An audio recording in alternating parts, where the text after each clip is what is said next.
শুভ সন্ধ্যা sir. Good evening. আমার নাম রাহুল গাওকার এবং আমি একজন ছাত্র। আমি ইসলাম ধর্ম সম্পর্কে আপনার কাছে জানতে চাই, অন্যান্য মুসলমানদের তুলনায় কেন শিয়া মুসলমানদের কম গুরুত্ব দেয়া হয়। আমি আমার এক মুসলমান বন্ধুর কাছে শুনেছি তাদেরকে শিয়া পরিবারের পানীয় পান করার অনুমতি দেয়া হয় না। পানীয় না, ঠিক আছে। আমি আসলে জানতে চাই, এও বলা হয়ে থাকে যে ইরাকে সাদ্দাম হোসেন যা করেছেন, তিনি রাসায়নিক গ্যাস প্রয়োগ করেছেন, তিনি শিয়াদের উপর নৃশংসতা চালিয়েছেন, যা দ্বিতীয় বিশ্বযুদ্ধের সময় ইহুদিদের উপর হিটলারের নির্যাতনের সঙ্গে তুলনীয়। তাহলে এটিকে কি আপনি অবিচার মনে করেন না? আমি আরো জানতে চাই, প্রকৃতপক্ষে পূর্বে শিয়ারা ইসলাম ধর্মে যে ভুল করেছে তারা আজও তার প্রায়শ্চিত্ত করে যাচ্ছে কিনা। ভাই প্রশ্ন করলেন যে শিয়াদের কেন নিচ বললে গণ্য করা হয়, তারা কি অপরাধ করেছে, সাদ্দাম হোসেন কেন তাদেরকে হত্যা করেছে, যেমন জার্মানিতে হিটলার রাসায়নিক অস্ত্র দিয়ে ইহুদিদের হত্যা করেছে ইত্যাদি। ভাই ইসলামে কোনো শিয়া সুন্নি নেই, কোনো শিয়া সুন্নি নেই ইসলামে। অনেক লোক আছে। আমি উত্তরটা দেই, আমি উত্তর দেব। আপনার প্রশ্নের উত্তর দেওয়ার পর আপনি বলবেন। ইসলামে কোনো শিয়া সুন্নি নেই। কোরআনে বলা হয়েছে সূরা আলে ইমরান অধ্যায় 3 আয়াত নম্বর 103, ওয়াতাসিমু বিহাবলিল্লাহি জামিআ ওয়া লা তাফাররাকু। তোমরা আল্লাহর রজ্জু শক্ত করে ধরো এবং পরস্পর বিচ্ছিন্ন হও না। আমাদেরকে আল্লাহর রজ্জু ধরতে হবে, এটা কোরআন এবং নবী মুহাম্মদ সাল্লাল্লাহু আলাইহি ওয়াসাল্লামের সহিহ হাদিস। যদি আপনি এই রজ্জু ধরেন তাহলে আপনি খাঁটি মুসলিম। ইসলামে শিয়া সুন্নি নেই এবং ইসলামের কোনো ভাগ নেই। কোরআন বলছে সূরা আনাম অধ্যায় নম্বর 6 আয়াত নম্বর 159, হে নবী, নিশ্চয়ই যারা খণ্ড বিখণ্ড করেছে, অনেক দল করেছে ইসলাম ধর্মকে, তাদের সাথে আপনার কোনো সম্পর্ক নেই। আল্লাহ বিচার দিবসে তাদের ব্যাপারটা দেখবেন। এবং আমাদের নবী মুহাম্মদ সাল্লাল্লাহু আলাইহি ওয়াসাল্লাম বলেছেন যে মুসলিমদের মধ্যে 73টি দল হবে, এর মধ্যে কেবলমাত্র একটি দল যাবে জান্নাতে। সাহাবাগণ জিজ্ঞেস করলেন কোন দলটি? যারা অনুসরণ করবে আমাকে এবং আমার সাহাবীদের, যারা কোরআন এবং নবীর সহিহ হাদিস মেনে চলবে তারা। সুতরাং কোরআন বলছে ধর্মকে খণ্ড বিখণ্ড করো না। আমাদের নবী বলেন, এমনকি কোরআনে বলা হয়েছে কিছু লোক থাকবে তারা দল সৃষ্টি করবে। কতটা? 73টা। যে দল সঠিক পথে থাকবে তারা বিভাজন সৃষ্টি করবে না। সুতরাং যে কেউ নিজেকে মুসলিম ছাড়া অন্য কিছু বললেও শব্দটি হবে মুসলিম। মুসলিম মানে যে নিজের ইচ্ছাকে আল্লাহর কাছে সমর্পণ করেছে। নবী কি ছিলেন? তিনি শিয়া ছিলেন না সুন্নি ছিলেন? তিনি কি ছিলেন? তিনি ছিলেন মুসলিম। এবং এর আগে আমি বোনকে যে জবাব দিয়েছি তাতে ছিল সূরা আলে ইমরান অধ্যায় 3 আয়াত নম্বর 64, বলা হয়েছে ফাকুলু শাদু বিআন্না মুসলিমুন। সাক্ষী থাকো যে আমরা মুসলিম। বিচার করার জন্য আপনি কি করবেন মুসলিমরা ঠিক না ভুল পথে চলছে? আপনি দেখবেন কোরআন। মোহাম্মদ, জাকির, সুলতান, আব্দুল্লাহ, যে কোনো নাম হোক, কোনো সমস্যা নেই। নিজেকে পরীক্ষা করতে বলেন। যদি সে কোরআন এবং নবীর নির্ভরযোগ্য বাণী বুখারী, মুসলিম ইত্যাদি অনুসরণ করে তাহলে সে খাঁটি মুসলিম। যদি সে নবীর প্রকৃত শিক্ষার বাইরে যায়, বুখারী, মুসলিম এবং অন্যান্য সহিহ হাদিসের বাইরে যায় এবং কোরআনের বিপক্ষে যায়, তাহলে সে প্রকৃত মুসলিম নয়।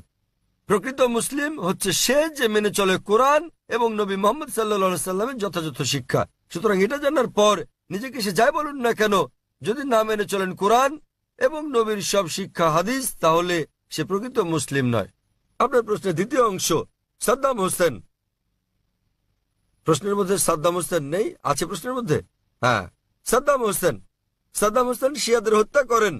ভাই আমি জানি না তিনি শিয়াদের হত্যা করেছেন কিনা, এটা মিডিয়া বলছে। কিন্তু হোক সাদ্দাম হোসেন, হোক হিটলার, হোক জর্জ বুশ, যে কোনো নিরপরাধ মানুষকে হত্যা করে, শিয়া সুন্নি বাদ দেন, যদি সে হত্যা করে নিরপরাধ কোনো হিন্দু, নিরপরাধ খ্রিস্টান, নিরপরাধ ইহুদিকে, তাহলে সেটা বড় অপরাধ। হোক না কেন সাদ্দাম হোসেন, হোক জর্জ বুশ, হোক না হিটলার, যে কোনো নিরপরাধ মানুষকে হত্যা করে, হোক সে মুসলিম বা অমুসলিম, হোক না কোনো হিন্দু বা খ্রিস্টান কিংবা ইহুদি, যদি কেউ কোনো নিরপরাধ মানুষকে হত্যা করে, সেটা হচ্ছে একটা পাপ কাজ, এটা নিষিদ্ধ। কারো সাফাই করতে আমি এখানে আসিনি। তাতে হোক তার নাম জর্জ বুশ, হিটলার, সুলতান, আব্দুল্লাহ, টম, ডিক, হ্যারি বা যে কেউ, যে কোনো নির্দোষ মানুষকে হত্যা করা সবার জন্য নিষিদ্ধ। আশা করি উত্তরটা পেয়েছেন। স্যার, তার মানে আপনি বলতে চান আমাদের শিয়া সুন্নি কিংবা বহুরি মুসলিমে বিশ্বাস করা উচিত নয়? আমি তা বলছি না।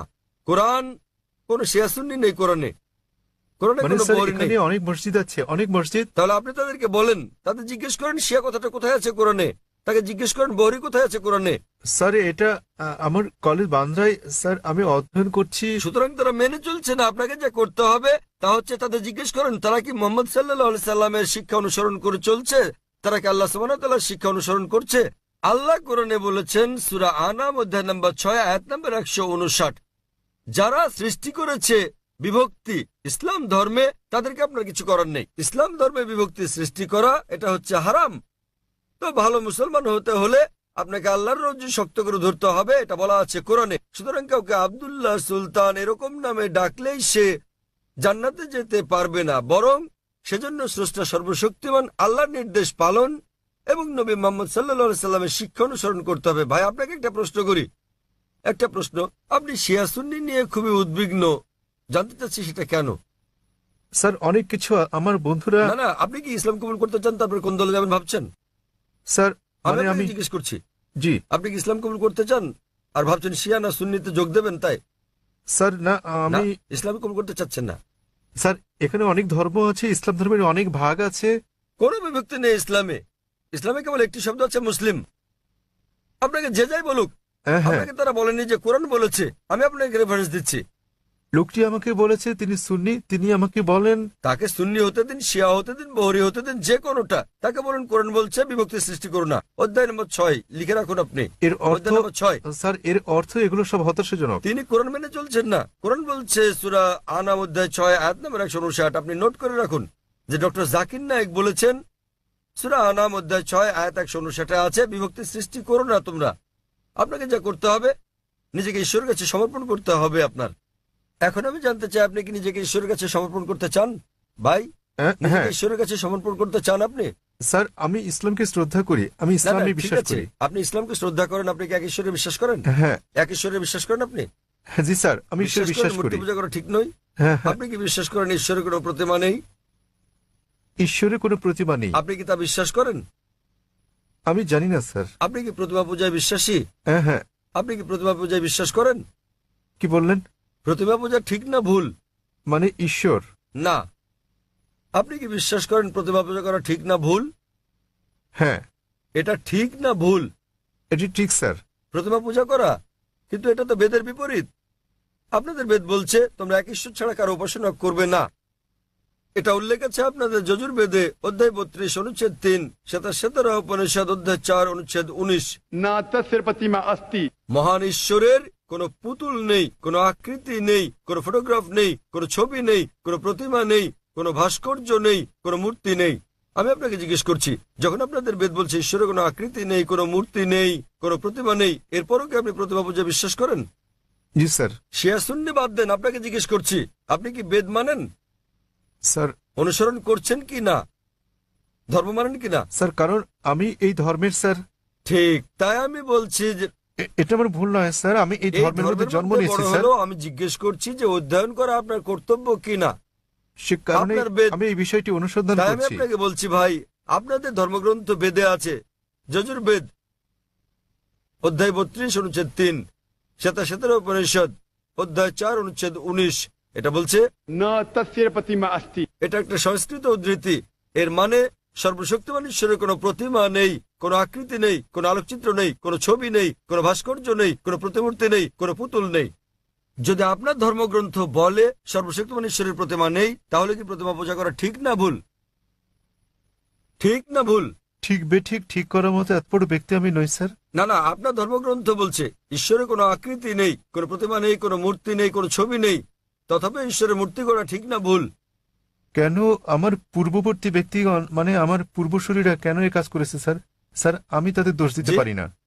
আমার আমার পূর্বসূরীরা, আমার পূর্বে হিন্দু ধর্মের লোকের এটা করেছে স্যার। স্যার আমি তাদের দোষ দিতে আমি পারি না। হিন্দুদের প্রশ্ন করছি না, আমি আপনাকে জিজ্ঞেস করছি আপনার ধর্মগ্রন্থ, আপনার ধর্মের সবচেয়ে গ্রহণযোগ্য গ্রন্থ কোনটি? আপনি জানেন না? কি আপনি স্যার? কি জানেন আপনার ধর্মের সর্বশ্রেষ্ঠ গ্রন্থ কোনটি?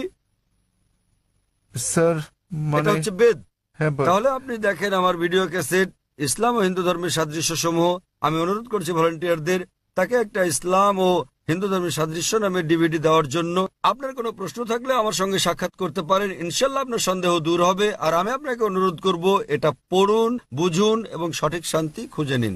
স্যার শেষ কথা আমি আপনাকে জিজ্ঞেস করতে চাই স্যার, মানে আমাদেরকে এসব বিশ্বাস করলে হবে না যে ইসলামে অনেক বিভক্তি আছে যেমন শিয়া সুন্নি, এগুলো আমাদের বিশ্বাস করা উচিত নয়, আমাদের কেবল কোরআনে বিশ্বাস করা উচিত।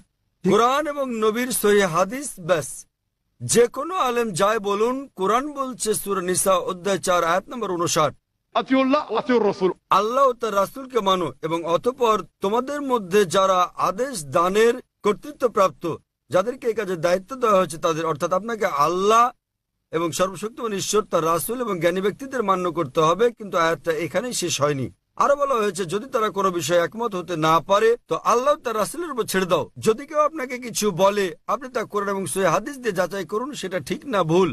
এ কারণে যে কোনো আলেম যাই বলুক না কেন তার কোনো মূল্য নেই ইসলামে। স্যার সেখানে আমাদের বিষয় হচ্ছে আল্লাহ সর্বশক্তিমান ঈশ্বর ও তার বার্তাবাহক। কোন আলেম কিছু বললে তা যদি কোরআন এবং সহিহ হাদিসের সঙ্গে মিলে তো আমরা গ্রহণ করি, আর যদি কোরআন হাদিসের বিপরীতে হয় তা প্রত্যাখ্যান করি। স্যার কোন ব্যক্তি নিজেকে মুসলিম বলে দাবি করলে আপনি তাকে বলবেন कुल हातु बुरहानकुम প্রমাণ দাও इन कुंतुम सादिकिन। যদি সত্যবাদী হও। সে কারণেই যখন আমি প্রশ্নের উত্তর দেই আমি কোরআন এবং সহিহ হাদিসের রেফারেন্স দেই। যা আমি বলছি, যা ডক্টর জাকির নায়েক বলছেন তা কিছুই নয় ইসলামে, কোনোই মূল্য নেই তার। আমি যা বলি ইসলামে তার মূল্য হচ্ছে শূন্য। যা কোরআন বলছে, সর্বশক্তিমান ঈশ্বর বলছেন, যা আমাদের প্রিয় নবী মুহাম্মদ সাল্লাল্লাহু সাল্লাম বলছেন তা মূল্যবান। তাই আমি যা দিচ্ছি তা হচ্ছে রেফারেন্স। যারা জানেন না আমি তাদের রেফারেন্স দিচ্ছি। আমার উত্তরের ভিত্তি কোরআনের বিভিন্ন আয়াতের শিক্ষা, আমার জবাবের ভিত্তি নবীর বাণী, সহিহ বুখারী খণ্ড নাম্বার ইত্যাদি প্রমাণ হিসেবে। সুতরাং তারা যা বলেন তার মূল্য আছে, আমি যা বলি মূল্য নেই। আশা করি উত্তরটা পেয়েছেন। আমরা পুরুষদের সারির মাঝের দিকের মাইক থেকে পরবর্তী প্রশ্নটি নেব। সকলকে শুভ সন্ধ্যা এবং শুভ সন্ধ্যা ডক্টর নায়েক। আজ আমি এক মানুষ কথা বলছি মানবতার পক্ষে। এখানে ডক্টর নায়েক রয়েছেন। আমরা আপনার নাম জানতে পারি দয়া করে? আমি চিরাগ, এবং দয়া করে আমার ধর্ম জিজ্ঞাসা করবেন না। ডক্টর নায়েক, আপনি সম্ভবত মুসলিম পরিবারে জন্মগ্রহণ করেছেন, তাই আপনি মুসলমান, তাই আপনি সেটাই অনুমোদন করছেন। যদি আপনি হিন্দু পরিবারে জন্ম নিতেন তাহলে আজ আপনার হিন্দু ধর্ম হতে পারত। এক্ষেত্রে আমি মনে করি চরম জাতি কেন্দ্রিকতা থেকে আপনি ভাবছেন আপনার ধর্ম, সংস্কৃতি, বিশ্বাস ও ধারণা শ্রেষ্ঠ। তাই আপনি বলছেন যে শিখ অথবা আর্য সমাজ বা যে ধর্মেই প্রতিমা পূজা পরিত্যাগ করার কথা বলা হয়েছে সেটি আপনি সমর্থন করেছেন। আমার মতে একই জায়গায় ঘুরপাক না খেয়ে মানবতার ব্যাপক ধর্ম নিয়ে আমাদের আলোচনা করা উচিত। কোনো মন্তব্য কিংবা যুক্তি? ভাই স্যার, খুব সুন্দর একটা প্রশ্ন করেছেন। তিনি বলেছেন মুসলিম পরিবারে জন্ম নেওয়ার কারণে আমি ইসলাম ধর্ম অনুমোদন করছি। হতে পারতো আমি যদি হিন্দু পরিবারে জন্ম নিতাম তাহলে হিন্দু ধর্মই পছন্দ করতাম আমি, এবং আমি শিখ ধর্ম ও আর্য সমাজকে সমর্থন করি কারণ আমার দৃষ্টিভঙ্গির সঙ্গে তাদের মিল আছে এবং এর আশেপাশে আমি বিচরণ করছি। বরং আমার আরো বৃহৎ পরিসরে কথা বলা উচিত ছিল। খুব ভালো প্রশ্ন। হ্যাঁ ভাই, আমি আপনার সাথে একমত। 19 বছর বয়স পর্যন্ত আমি মুসলমান ছিলাম কারণ আমার পিতা মুসলমান ছিলেন। বয়স 19 বছর হওয়ার পর আমি তুলনামূলক ধর্ম অধ্যয়ন করা শুরু করলাম। এখন আমি ব্যক্তিগত পছন্দে মুসলমান। আর বিশ্বাস করেন, যদি আপনি ইসলামের চেয়ে ভালো কোনো ধর্ম আমাকে দেখাতে পারেন তাহলে আজই আমি সেই ধর্ম গ্রহণ করতে প্রস্তুত আছি। আজই। স্যার, আমি মানবতার ধর্মের কথা বলছি। ভাই আমি বলবো জি জি আমি বলছি যদি কেউ ইসলামের চেয়ে ভালো কোনো ধর্ম তা যুক্তি দিয়ে, বৈজ্ঞানিক তথ্য দিয়ে প্রমাণ করতে পারেন তাহলে আমি গ্রহণ করতে প্রস্তুত আছি। আপনি বলছেন মানবতার কথা। কে মানবতার নামে গ্রন্থ রচনা করেছেন? মহাত্মা গান্ধী। কে লিখেছেন? আপনি জানেন একজন মুসলমান ভালো মুসলমান হতে পারবেন না যদি তিনি ভালো মানুষ না হন। সে কথা সব ধর্মেই বলে, সব ভাই ধর্মে আমাকে বলে। শেষ করতে দেন। জি স্যার। আপনি এখানে আমার জবাব শোনার জন্য এসেছেন নাকি আপনার মত জানাতে এসেছেন? আমি একটি সুস্থ আলোচনা চাই এবং যৌতুক ভাই, সিদ্ধান্তে পৌঁছাতে চাই। এটা কোনো বিতর্ক প্রতিযোগিতা নয়। হ্যাঁ, একেবারে না। তাহলে আমি আমার কখনো উত্তর বলিনি। শুনুন, উত্তর শোনার পর আপনি মন্তব্য করতে পারেন। ঠিক আছে। আমাকে শেষ করতে দিন। আপনি কথা যোগ করছেন, তার মানে আমার উত্তর আপনি শুনছেন। চালিয়ে যান। শুনুন মনোযোগ দিয়ে। জি। আপনার মনের মধ্যে মহাভারতের কাহিনী চলছে, কি করে শুনবেন? দয়া করে যখন চালিয়ে যান। আপনি আপনার প্রশ্নের সময় কি আমি আপনাকে বাধা দিয়েছিলাম? দয়া করে চালিয়ে যান। আমি কি বাধা দিয়েছি? আপনি বাধা দেননি। দয়া করে চালিয়ে যান। সবকিছু লেখা আছে, প্রশ্ন করতে আসছেন। আমি কিভাবে বলেছি? আমি জবাব দিচ্ছি, শুনুন। হ্যাঁ, তাতে এটা আমার কি? জবাব। তাহলে কেন আপনি মন্তব্য করছেন? দয়া করে বলুন স্যার, দয়া করে বোঝার চেষ্টা করুন, আমাকে আপনার উত্তর বলুন। আমার উত্তর শুনলে আপনি বুঝতে পারবেন, অন্যথায় লাখ লাখ মানুষ বুঝলেও আপনি একই প্রশ্নই করে যাবেন। আমি একজন চিকিৎসক, এক ব্যক্তি একা দুটো বিষয়ের প্রতি মনোযোগ দিতে পারে না। উত্তর শুনুন, উত্তর দেওয়া হলে আর সমস্যা থাকবে না। তাহলে আপনাকে বুঝতে হবে আপনি মানবতার কথা বলছেন। আপনি প্রথমেই বলেছেন আমার ধর্ম জানতে চাইবেন না, পরে আপনি বলছেন আমি মানবতার পক্ষে। সর্বপ্রথম আপনি আপনার দৃষ্টিভঙ্গি শনাক্ত করতে লজ্জিত, তারপর আপনি মানবতার কথা বলছেন। আমি আপনার কাছে জানতে চাই, মানবতা নামের বইটি কে লিখেছেন? এরকম কোনো বই আছে কি? মানবতার কোনো দিক নির্দেশনা আছে? আমি আপনাকে বলছি, ভালো মানুষ না হয়ে একজন মুসলমান ভালো মুসলমান হতেই পারে না। সব ধর্ম বলে না। আমি বলার জন্য দুঃখিত যে আপনি অন্যান্য ধর্মগ্রন্থ অধ্যয়ন করেননি। আমি আপনাকে বলতে পারি, আমি উদ্ধৃতি দিতে পারি বেদ থেকে, অন্য হিন্দু ধর্মগ্রন্থ থেকে, বাইবেল থেকে উদ্ধৃতি দিতে পারি যেগুলো মানবতার বিরুদ্ধে যায়। আমি অন্য ধর্মের সমালোচনা করতে আসিনি। যদি আপনি কোনো ধর্ম অধ্যয়ন করে না থাকেন তাহলে দয়া করে এমন কিছু বলবেন না যে ব্যাপারে আপনার জ্ঞান নেই। কোরআনে বলা হয়েছে ফাসআলু আহলে যিকরি ইন কুনতুম লা তা'লামুন। সূরা নাহল অধ্যায় 16 আয়াত নম্বর 43, সূরা আম্বিয়া অধ্যায় 21 আয়াত নম্বর 7। আপনি তুলনামূলক ধর্ম বিষয়ের ছাত্র নন, তাই না জেনে কোনো মন্তব্য করবেন না। আমি বাইবেল থেকে উদ্ধৃতি দিতে পারি যা মানবতার বিরুদ্ধে। আমি আপনাকে চ্যালেঞ্জ করছি, কোরআন থেকে এমন একটা আয়াত বের করেন, নবী মুহাম্মদ সাল্লাল্লাহু আলাইহি সাল্লামের এমন কোন বাণী বের করেন যা মানবতার বিরুদ্ধে যায়। সুতরাং এমন কথা বলবেন না সব ধর্মে বলা হয়েছে। দুঃখিত, আপনার জানাশোনা বড়ই দুর্বল। আমি আপনাকে যা বলার চেষ্টা করছি, মানবতা মানে ঠিক আছে, আপনি কেবল স্ট্যান্ডার্ড 2-3 আছেন।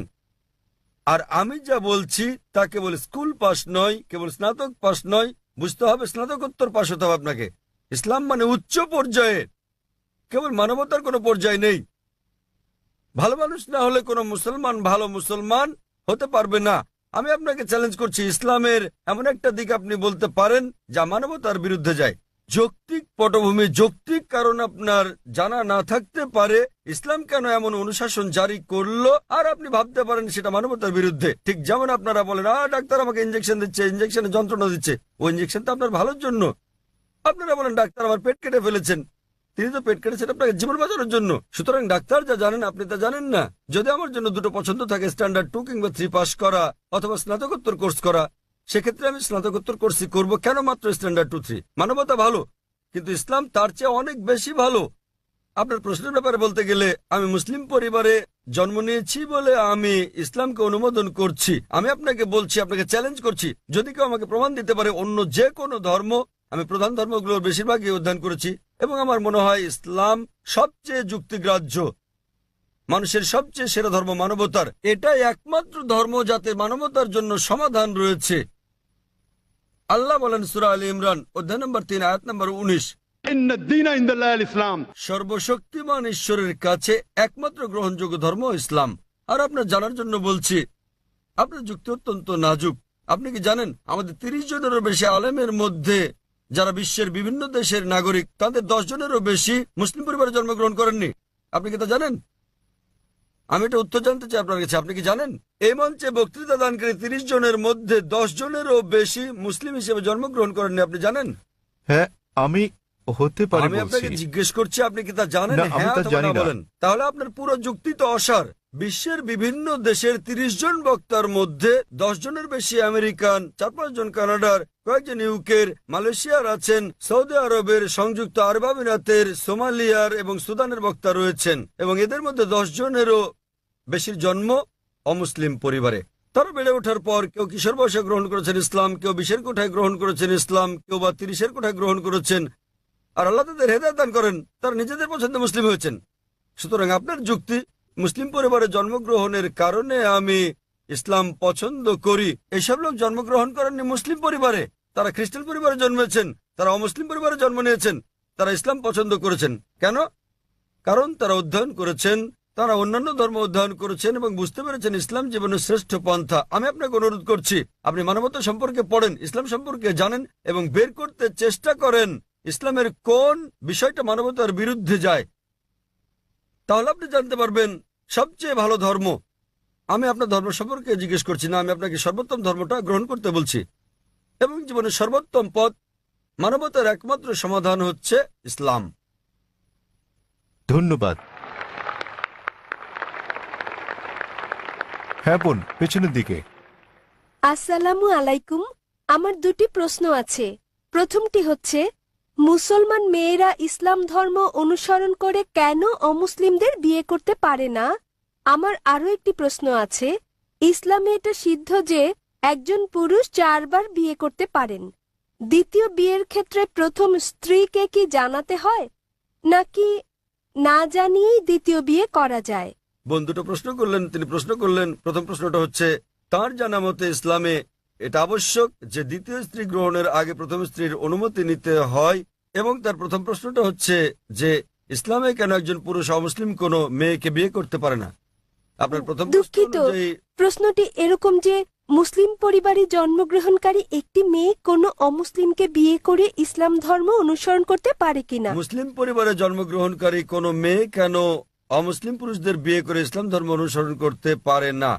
কারণটা হচ্ছে এটা আমাদের স্রষ্টা আল্লাহ সুবহানাহু ওয়া তাআলার নির্দেশের বিপরীত। আল্লাহ বলেছেন পবিত্র কোরআনে সূরা বাকারা অধ্যায় নম্বর 2 আয়াত নম্বর 221 যে তোমরা মুশরিককে বিয়ে করো না যতক্ষণ না সে ঈমান আনে, মূর্তি পূজারীকে বিয়ে করো না, অবিশ্বাসীকে বিয়ে করো না যতক্ষণ না সে ঈমান আনে।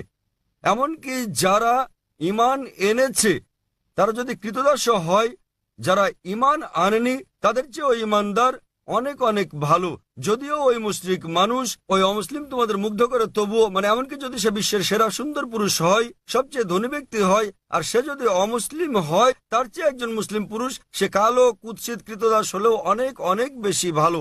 একইভাবে তার বলা হয়েছে যে একজন পুরুষ কোনো নারী ঈমান না আনা পর্যন্ত তাকে বিয়ে করবে না। একজন মুসলিম নারী যদি কৃতদাস হয় তবুও সে ওই মোহনীয় অমুসলিম নারী অপেক্ষা অনেক ভালো। আর যৌক্তিক কারণটা হচ্ছে বোন যে কোনো গাড়ি বা কোনো বাহনের একটি চাকা যদি হয় বাইসাইকেলের আর অপর চাকাটি হয় ট্রাকের, তাহলে কি সেটা চলবে? স্বাভাবিক যে চলবে না। 4টি চাকার সবকটি সমান হতে হবে। এবং আপনি আরো জানতে চেয়েছেন অমুসলিমকে বিয়ে করে মুসলিম মেয়ে কি ভালো মুসলিম হতে পারবে? কারণটা হচ্ছে যে ইসলাম ধর্মে আমরা চাই আমাদের স্বামী কিংবা স্ত্রী, আমাদের জীবন সঙ্গীরা তারাও জান্নাতে যাক। এখন স্ত্রী জান্নাতে যাওয়ার পথ খুঁজে পেল, স্বর্গে যাওয়ার পথ খুঁজে পেল, এবং সে ইসলাম ধর্ম অনুসরণ করে জান্নাত পেল। তাকে অনুসরণ করতে হবে কোরআন এবং সহিহ হাদিস। এখন ভাবুন তো, যখন স্ত্রী জানতে পারলো যে সে জান্নাতে যাচ্ছে এবং তার স্বামী যিনি প্রতিমা পূজা করছেন, যিনি ইসলাম ধর্ম বিশ্বাস করেন না, তিনি যাচ্ছেন দোজখে। পরকালের জীবনের তুলনায় বোন এই জীবন খুবই ছোট জীবন। এই জীবনে বোন আপনি হয়তো স্বামীর সঙ্গে 20 বছর, 30 বছর, 40 বছর, 50 বছর কাটাবেন, 60 বছর। পরকালের জীবন হলো অনন্ত জীবন। তাহলে সেই মহিলা তো স্বার্থপর। একজন ভালো মুসলিম বা ভালো মুসলিমা, একজন ভালো মুসলমান পুরুষ কিংবা নারী চাইবেন তার জীবন সঙ্গী, তার স্বামী কিংবা স্ত্রীও জান্নাতে যাক। সুতরাং এটাই কারণ, এজন্যই স্বামী এবং স্ত্রী দুজনেরই মুসলমান হওয়া জরুরি। আপনার দ্বিতীয় প্রশ্নের ব্যাপারে বলি, মুসলিম পুরুষের দ্বিতীয় স্ত্রী গ্রহণের আগে প্রথম স্ত্রীর অনুমতি নেয়ার বাধ্যবাধকতা আছে কি না? নিকাহনামায় উল্লেখ না থাকলে এটা আবশ্যকীয় নয়।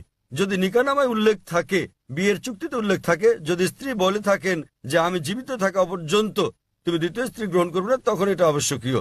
যদি নিকাহনামায় না থাকে এটা, তাহলে আবশ্যকীয় নয়। তবে অন্তত তাকে অবহিত করতে হবে। কেন? দ্বিতীয় স্ত্রী গ্রহণের নিয়মের এটা একটা অংশ বলতে পারেন।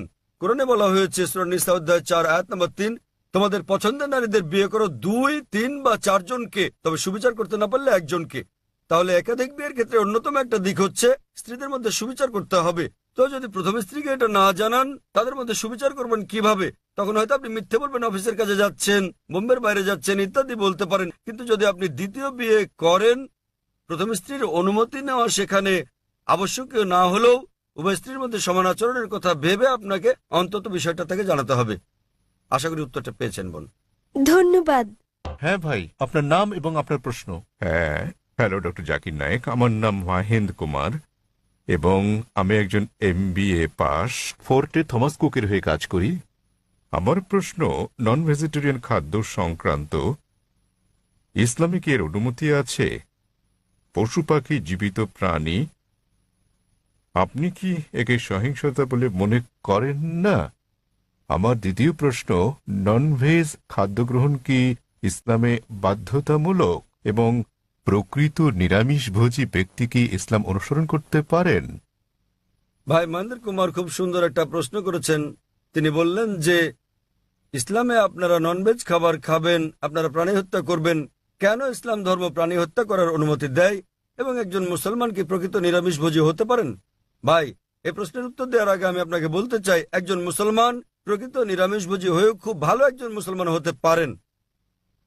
এটা বাধ্যতামূলক নয় ইসলামে যে আপনাকে ননভেজ খেতেই হবে, এটা বাধ্যতামূলক নয়।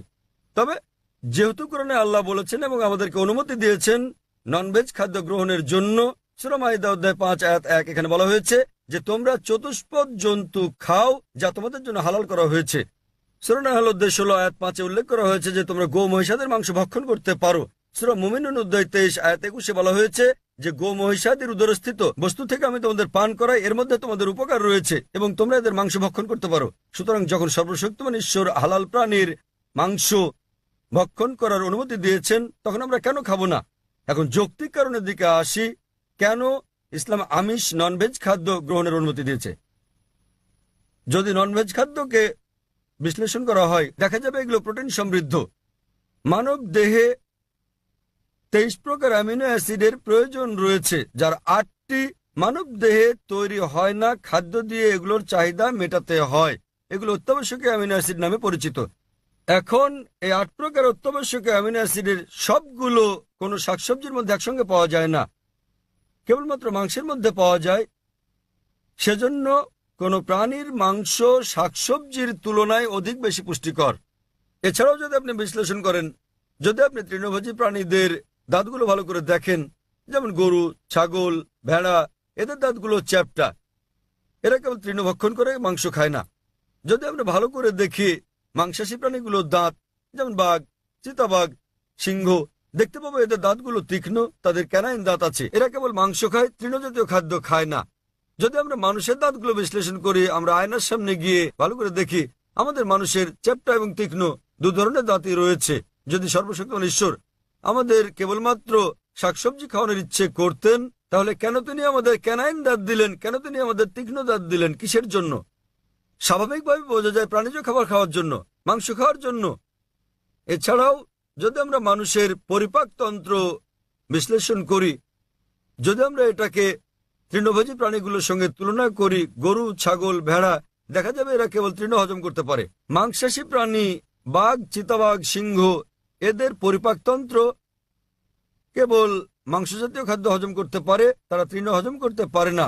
মানুষের পরিপাকতন্ত্র দুটোই হজম করতে পারে। মানুষের আছে ক্ষুদ্রান্ত, বৃহদান্ত্র। এটা শাকসবজি হজম করতে পারে, মাংস হজম করতে পারে, দুটোই হজম করতে পারে। সর্বশক্তিমান ঈশ্বর যদি আমাদের কেবল শাকসবজি খাওয়াতে চাইতেন তাহলে তিনি কেন আমাদের এমন পরিপাকতন্ত্র দিলেন যা উভয় হজম করতে পারে? বিশ্লেষণে দেখা গেছে হিন্দুদের অনেকের ধারণা যে হিন্দু ধর্ম মাংসজাতীয় খাদ্য খাওয়া নিষিদ্ধ করেছে। প্রকৃতপক্ষে যদি আপনি পড়েন, মনুস্মৃতিতে উল্লেখ আছে অধ্যায় নম্বর 5 শ্লোক নম্বর 30, সর্বশক্তিমান ঈশ্বর খাদ্য হিসেবে কিছু প্রাণীকে সৃষ্টি করেছেন আর কিছুকে করেছেন খাদক। যেসব প্রাণীকে খাদ্য হিসেবে সৃষ্টি করা হয়েছে সেগুলো খেলে কোনো পাপ হবে না। মনুস্মৃতি অধ্যায় 5 শ্লোক 31 বলছে যে সর্বশক্তিমান ঈশ্বর কিছু প্রাণী বলির জন্য সৃষ্টি করেছেন, তাদের জবাই করলে পাপ হবে না। মনুস্মৃতি অধ্যায় 5 শ্লোক 40 বলা হয়েছে যে বলিদানের পশু বলি দেওয়ার জন্য অনুমতি আছে, এটা ঈশ্বরের বিধান। সুতরাং হিন্দু ধর্মে প্রাণীর মাংস খাওয়ার অনুমতি আছে। বেদ ও অন্যান্য ধর্মগ্রন্থ পড়লে দেখবেন সাধু সন্তরা প্রাণীর মাংস খেতেন, এমনকি গরুর মাংস খেতেন। মহাভারত পড়লে দেখবেন অনুশাসন পর্ব অধ্যায় নম্বর 88, যখন পাণ্ডবরা একত্রে মিলিত হয়, যুধিষ্ঠির যিনি পাণ্ডবদের বড় ভাই, তিনি ভীষ্মকে জিজ্ঞেস করেন যে কোন খাদ্য আমাদের যজ্ঞে পূজায় দেওয়া উচিত যাতে করে আমাদের পূর্বপুরুষ সন্তুষ্ট হয়। তো ভীষ্ম উত্তর দিলেন যে যদি আপনি লতাপাতা, গুল্ম, শাকসবজি দেন তাহলে আমাদের পূর্বপুরুষেরা 1 মাসের জন্য সন্তুষ্ট থাকবে। যদি আপনি দেন মাছ তাহলে 2 মাস, যদি তাদেরকে মাংস দেন তাহলে 3 মাস, যদি খরগোশ দেন তাহলে 4 মাসের জন্য, যদি ছাগল দেন তাহলে 5 মাস, যদি লবণযুক্ত শুকরের মাংস দেন তাহলে 6 মাস, যদি তাদের পাখি দেন তাহলে 7 মাস, যদি হরিণ দেন তাহলে 8 মাস। এভাবে খাদ্য তালিকা ক্রমশ বড় হতে থাকে। বলা হয়েছে যদি মহিষ দেন তো 11 মাস, যদি দেন গোমাংস আপনি তাহলে আমাদের পূর্বপুরুষেরা পুরো 1 বছর সন্তুষ্ট থাকবে। এবং যদি ছাগলের লাল মাংস কিংবা গন্ডারের মাংস দেন, তাহলে তারা অনন্তকাল সন্তুষ্ট থাকবেন। সুতরাং হিন্দু ধর্ম মতে প্রাণীর মাংস খাওয়া কোনো পাপ নয়। হিন্দু ধর্মাবলম্বী অনেকে জীবিত প্রাণী হত্যা না করার অহিংস দর্শনে উদ্বুদ্ধ হয়ে মাংস খেতেন না, তারাও খেতে শুরু করেছেন। কিন্তু এমনকি এই অহিংস দর্শন, যেমন আপনি বলেছেন যে জীব হত্যা করা হচ্ছে পাপ, ভাই আপনি কি জানেন যে উদ্ভিদেরও প্রাণ আছে? আপনি কি এটা জানেন ভাই? জি। তাহলে জীব হত্যা যে পাপ আপনি বলেন, সেক্ষেত্রে উদ্ভিদ লতাপাতা ইত্যাদি হত্যা পাপ, তাহলে কেন আপনি সেগুলো খাবেন? একমত। একমত, খুব ভালো। এছাড়াও এমন কিছু লোক আছে যারা বলে, ঠিক আছে ভাই জাকির, আমি একমত যে উদ্ভিদেরও প্রাণ আছে, কিন্তু তারা তো ব্যথা অনুভব করে না, তাই উদ্ভিদ হত্যা করা জীবজন্তু হত্যা করার চেয়ে কম পাপ। যে বিষয়টা মনে রাখতে হবে তা হচ্ছে বিজ্ঞান আজ উন্নত, আমরা জানতে পেরেছি যে উদ্ভিদও ব্যথা অনুভব করে, কিন্তু উদ্ভিদের কান্না মানুষ শুনতে পায় না। কারণ মানুষ যে শব্দ তরঙ্গ শুনতে পায় তার মাত্রা 20 সাইকেল থেকে 20,000 সাইকেল পার সেকেন্ড পর্যন্ত, এর নিচের বা বেশি মাত্রা শব্দ তারা শুনতে পায় না। আমেরিকার এক কৃষক উদ্ভিদের কান্নাকে মানুষের শ্রবণ তরঙ্গে রূপান্তর করেছিলেন এবং উদ্ভিদগুলো কান্নাকাটি করলে, পানি চাইলে তিনি বুঝতে পারতেন। আরেক ব্যক্তি এসে আমাকে যুক্তি দিয়ে বললেন, ভাই জাকির, আমি আপনার সঙ্গে একমত যে উদ্ভিদের প্রাণ আছে এবং তারা ব্যথা অনুভব করে, তবে উদ্ভিদের দুটো ইন্দ্রিয় কম আছে প্রাণীদের ইন্দ্রিয় সংখ্যার তুলনায়, সুতরাং উদ্ভিদ হত্যা করা প্রাণী হত্যা করার চেয়ে অনেক কম পাপ। আমি আপনাকে জিজ্ঞেস করি ভাই, মনে করেন আপনার ভাই, আপনার বড় ভাই, তিনি জন্ম থেকেই বধির ও বোবা। যখন সে বড় হলো তখন কেউ তাকে হত্যা করলো, তাহলে কি আপনি বিচারককে বলবেন যে মহামান্য এই হত্যাকারীকে আপনি কম শাস্তি দিন, কেননা আমার ভাই দুটো ইন্দ্রিয় কম ছিল, তিনি শুনতে পেতেন না, কথা বলতে পারতেন না? আপনি কি কথা বলবেন? বরং আপনি বলবেন খুনিকে দ্বিগুণ শাস্তি দেওয়া হোক, কারণ আমার ভাই কানে শুনতেন না, বলতে পারতেন না, তিনি মাসুম ছিলেন, নির্দোষ ছিলেন তিনি। তাই ইসলামে দুটো বা তিনটি ইন্দ্রিয়ের কোনো প্রশ্ন নেই। কোরআনে বলা হয়েছে সূরা বাকারা অধ্যায় 2 আয়াত 168, যেসব হালাল বস্তু দেওয়া হয়েছে সেগুলো খাও, যে সকল খাদ্য হালাল সেগুলো তোমাদের জন্য পবিত্র, সেগুলো খেতে পারো।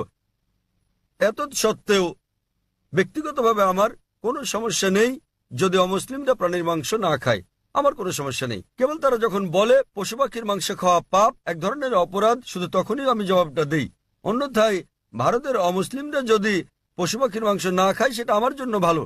যদি ভারতের সকল অমুসলিমরা মাংস খেতে শুরু করে তাহলে খাসি গরুর মাংসের দামটা বেড়ে যাবে, তখন আমার মাংস খাওয়ার খরচটাও বেড়ে যাবে। তাই ব্যক্তিগতভাবে আমার কোনো সমস্যা নেই। আশা করি ভাই আপনি উত্তরে সন্তুষ্ট হয়েছেন। হ্যাঁ, নিশ্চয়ই স্যার। সুতরাং এখন আপনি চাইলে একজন ভালো নিরামিষভোজী হতে পারেন, আবার চাইলে আমিষভোজীও হতে পারেন। মাংস খেলে আপনি আরো সুস্বাস্থ্যের অধিকারী হবেন, আপনি খেতে পারেন। তবে আপনি প্রকৃত নিরামিষভোজী হতে চাইলে তাতেও কোনো পাপ নেই। আশা করি উত্তরটা পেয়েছেন ভাই। হ্যাঁ বোন, আপনার প্রশ্ন। স্যার, আমি ডক্টর কল্পনা। আমার প্রশ্ন, ইসলাম আত্মীয়ের মধ্যে বিবাহ সমর্থন করে কি না? আপনি জানেন চিকিৎসা বিজ্ঞানে অনেক জন্মগত অস্বাভাবিকতার কারণ হচ্ছে স্বগোত্রে বিবাহ, অর্থাৎ আত্মীয়ের মধ্যে বিবাহ। বোন প্রশ্ন করলেন যে ইসলাম কি স্বগোত্রে বিয়ে, নিকটাত্মীয়দের মধ্যে বিয়ের অনুমতি দেয়? জি। বিয়ে সংক্রান্ত ব্যাপারে বলতে গেলে আল্লাহ বলেছেন কোরআনে সূরা নিসা অধ্যায় নম্বর 4 আয়াত নম্বর 22 থেকে 25 যে যে সকল বিয়ে নিষিদ্ধ, তাহলে আপনি বিয়ে করতে পারবেন না আপনার মাকে, আপনার মেয়েকে, আপনার মায়ের বোনকে, আপনার বাবার বোনকে এবং আপনার ঘনিষ্ঠ মাহারাম আত্মীয়দের। তবে আপন চাচাতো মামাতো বোন হলে পারবেন, কিন্তু ভাই বোন, পিতা কন্যা বিয়ের অনুমতি নেই। আপন চাচাতো মামাতো হলে অনুমতি আছে। আজ বিজ্ঞান আমাদের বলছে যদি আপন ভাই বোনে বিয়ে হয় সেক্ষেত্রে অস্বাভাবিকতার সম্ভাবনা অনেক বেশি থাকে, জন্মগত সমস্যা হতে পারে। সুতরাং সরাসরি ভাই বোন, পিতা কন্যা, মা আর ছেলে, পিতাপক্ষের চাচা, আপন চাচা, বাবার বোন ইত্যাদির মধ্যে বিয়ে হলে অস্বাভাবিকতার সম্ভাবনা খুবই বেশি থাকে। তাই ইসলাম এসব বিয়ে নিষেধ করেছে, কিন্তু আপন চাচাতো মামাতো হলে অনুমতি আছে। ইসলাম এটার অনুমতি দিয়েছে। আর বিজ্ঞান আজ আমাদের বলছে এমনকি চাচাতো মামাতো ফুফাতো ভাই বোনের ক্ষেত্রেও এর সম্ভাবনা আছে, তবে খুবই কম। জন্মগত সমস্যা হতে পারে যদি দুই ব্যক্তি, পুরুষ মহিলা অপরিচিত হয়, তারা যদি পরস্পরের আগে থেকেই আত্মীয় নাও হয় তবুও জন্মগত সমস্যা হতে পারে। তাহলে বোঝা যাচ্ছে জন্মগত সমস্যা কেবল আত্মীয়ের মধ্যেই হয় না, তবে সমস্যা অত্যাধিক বেশি থাকে সরাসরি আপন ভাই বোন বাবা অথবা মা আপন চাচা হলে, আপন চাচাতো মামাতো ফুফাতো ভাই বোনের মধ্যে সম্ভাবনা কিছুটা বেশি অপরিচিতের তুলনায়, তবে পার্থক্যটা খুবই ক্ষীণ। তবে আহমদ শাকরের মতো এরকম একটা হাদিস আছে, যে হাদিসে প্রিয় নবী বলেছেন যে অব্যাহতভাবে বংশানুক্রমে আপন চাচাতো মামাতো ফুফাতো ভাই বোনের মধ্যে বিয়ে করো না। তাই বংশানুক্রমে আপন আত্মীয়দের মধ্যে বিয়ে অব্যাহত রাখলে সমস্যা হতে পারে। অন্যথায় এমনকি মেডিকেল সায়েন্স বলছে বংশানুক্রমিক না হলে সমস্যা নেই, তবে যদি আপন কাজিনদের মধ্যে বিয়ে অব্যাহত রাখা হয়, যেমন ধরেন কাজিন আবারও কাজিন আবারও কাজিন, তাহলে সম্ভাবনা কিছুটা বাড়ে। এমনিতে সাধারণভাবে কোনো সমস্যা নেই। আশা করি বোন উত্তরটা পেয়েছেন। আপনাকে ধন্যবাদ। হ্যাঁ ভাই, 1 নম্বর মাইক। আসসালামু আলাইকুম জাকির ভাই। আমার স্যার নাসির স্যার গুরু আমাকে আপনার সঙ্গে